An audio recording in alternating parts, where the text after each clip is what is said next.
My name is Joachim. I'm a father of 4 kids and currently I work as a psychotherapist. 7 years ago, my wife, she was 49, she died of cancer. I do have 4 children and at that point in time, my 2 youngest children were 12 and 14. And in order to create a home, I had to rearrange my life. And in order to do that, I had to sell my IT companies, I had several ones, to be able to do that.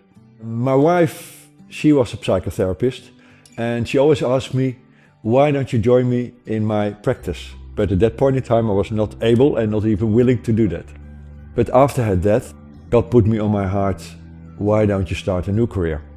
So I did study psychotherapy and currently I'm working as a psychotherapist. And that decision has made a huge impact on my life because I learned a lot from my study on who I am as a person, but it also helps me a lot to understand my children more, but also to be able to help other people.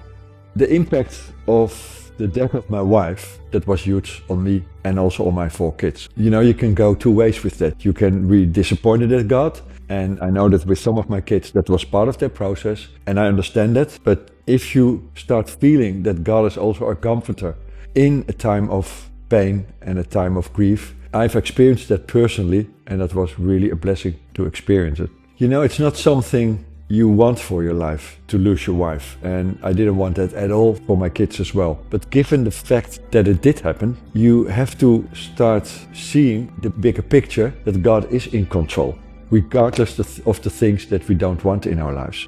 With everything that has happened over the past years, I do realize that my story that is written by God is part of a bigger story, and He writes it for me, or does also write it for my children, and I feel really blessed with that. This is my story in God's story.